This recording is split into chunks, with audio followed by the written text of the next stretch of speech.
So I've covered basically what the main program does. I've covered basically what the plotting window does. The next thing I want to cover briefly is the other main window, which is the script window or the editor. You might see that in some of the books. Let me tell you something that I racked my brain with when I first started learning MATLAB. The first thing you want to do when you start typing in a bunch of commands here is you want to save your work a lot of times, right? Maybe you're working on homework, you're doing a complicated calculation, you want to save this window here so you can refer to it. So you'll go up to the File menu typically, and you'll see Save Workspace, and you'll click it, and you'll start to try to save something in. You're thinking, oh, I'm in good shape. Well, that's not really how MATLAB is designed to work. When you save workspace like that, all it's really going to end up saving is the values of the variables that you've calculated during your session. And that has uses later on. Like if you've calculated the result of some really complicated calculation, you've got a really large matrix or something as an answer to whatever equation you're solving, then what this does is it saves the environment variables. It saves all of the output variables when you go to File, Save Workspace As. It literally is saving the workspace over here in the right hand corner, but it's not going to save all the commands that you've typed in to get there. The way you need to view MATLAB, let me just cut to the chase, and I think it'll make a little bit of sense to you. When you finally realize this, MATLAB becomes a whole lot more understandable. This is like a calculator window. Think of a graphing calculator. Typically when you use a graphing calculator, you don't save what you typed in. You don't have save as and just save the entire screen, right? This is much like a graphing calculator. You type in values, you get results. Right? Of course, MATLAB has lots and lots of commands, so you can type in derivatives and integrals and summations and series and everything else, but it's basically like a calculator window. You're not really intended to be able to save this window like this.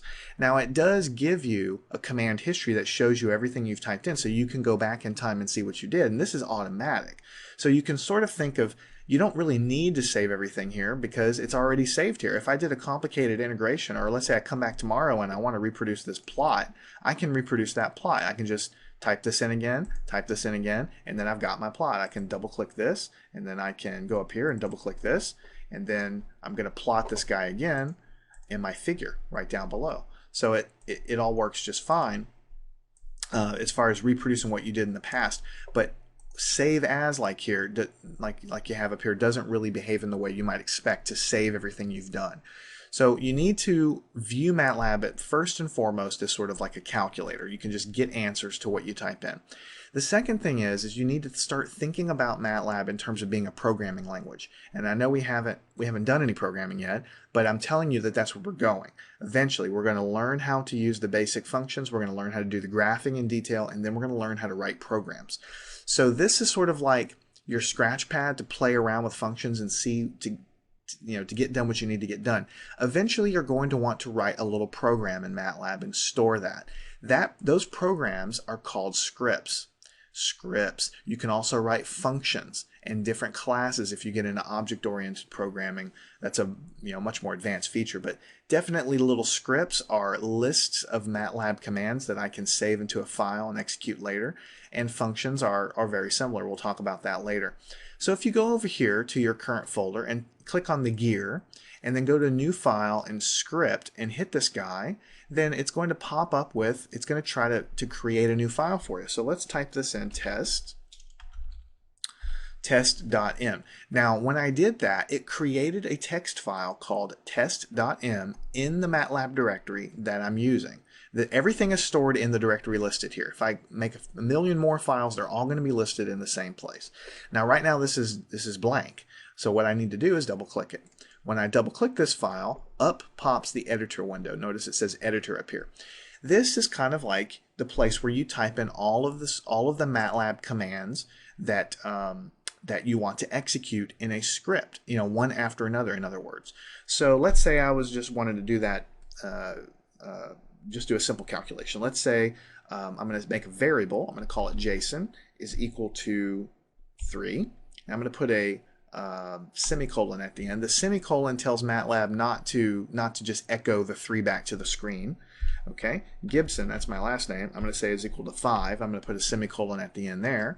And then finally I'm going to say Jason plus Gibson. And I'm not going to put a semicolon there, and that's going to tell MATLAB when you don't have any kind of semicolon to calculate the answer and put it on the screen. Anytime you see a semicolon at the end, it means it means suppress the output. Don't put these numbers on the screen, but only put the final answer because there's no semicolon there. This is a simple little script. First, it puts 3 in a variable called Jason, then it puts 5 in a variable called Gibson, then it adds the results and puts them to the screen. So I'll notice we're working in test.m right here because that's what we opened. Let me go ahead and hit the save button. And let me just kind of minimize this editor window. So I've got test.m here. Let me clear the screen, CLC. All right, everything's cleared. Now, whenever I do this guy, if I right click on test.m, which I have saved, I can run that little script, so to speak. So let me click run. And notice that the answer, ANS, is equal to 8. And notice that over here, I now have a variable, Jason is equal to 3, Gibson is equal to 5. Of course, the answer it calculates to be 8 because that's what my script does. It adds those two things together.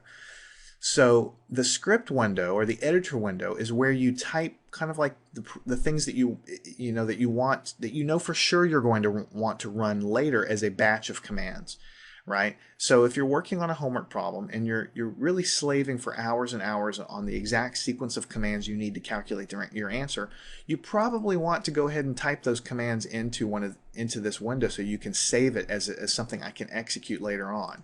So use this scratch pad, this command window, to figure out how to plot the things, to figure out how to do, if I'm doing an integration or derivation or something like that, if I can go in here and get some quick answers and figure out what I'm trying to do. And then ultimately when I'm trying to put something together that I want to save for later, I'm going to type the commands into this, .m files, what we call them, the scripts, that I can then execute at any later time. And these are the files that you save for later if you're doing a really complicated homework assignment.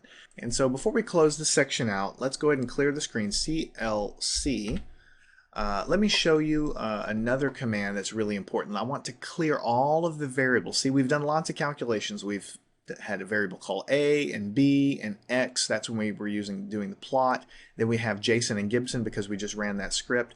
If for some reason you want to clear a specific value of a variable, all you need to do is type clear A.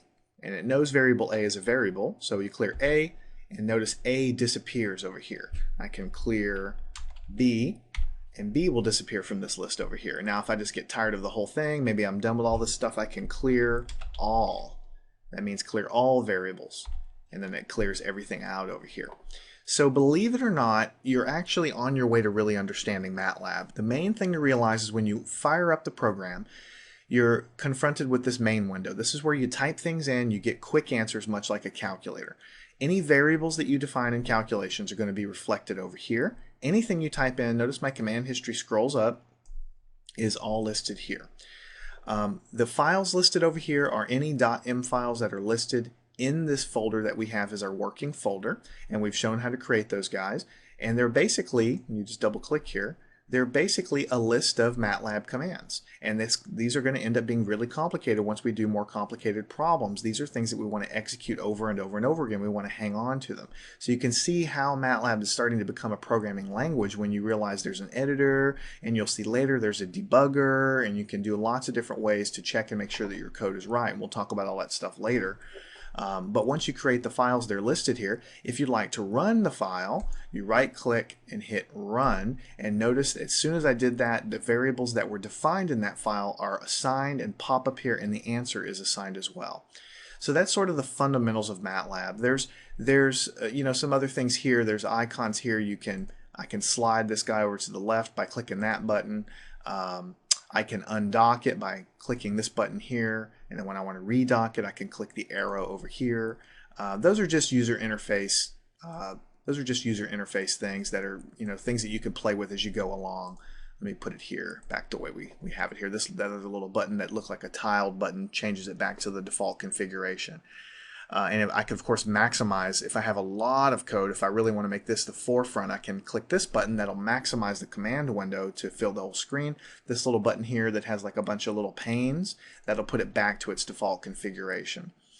So take a moment, fire up MATLAB, and reproduce some of the things that I've done for you here. Type in a couple of simple commands, type in a couple of simple variables, make sure and convince yourself that the command history is working, that you're assigning the variables here. Go ahead and create a new quick script function. Name it anything you want. Put something really simple in there and just show yourself that you can execute it, that you can run it, and so on. In the subsequent sections, we're going to be covering things like how do you get help in here? How do you navigate the help system? How do you do simple arithmetic? How do you do trigonometry? How do you do basic calculus? And the roadmap here is that we're going to first learn how to use MATLAB as almost like a calculator. How do you plot? How do you do matrices? How do you do calculus? And how do you solve equations, things like that. Once we've completed that, then we're going to start to dive into the plotting features, the details. How do you make the plots look beautiful? How do you change them so that you can copy them out and put them in a report? How do you do statistical plotting, things like that. And then finally, we're going to eventually get into programming, where you can write your own real programs that can do complicated simulations and other things that you may be asked to do either on your homework or in your professional work. So MATLAB, I'm going to tell you right now, is a very, very useful tool. So take the time to learn it. It doesn't take actually that long to learn the basics of what it can do, and it can pay itself back to you many times over, because when you're in a professional environment and you're asked to do something with MATLAB and you're like, oh yeah, I know how to do that, that's not a big deal, then it's really going to come in handy for you, because it's super powerful and it can actually help you get your work done faster and easier.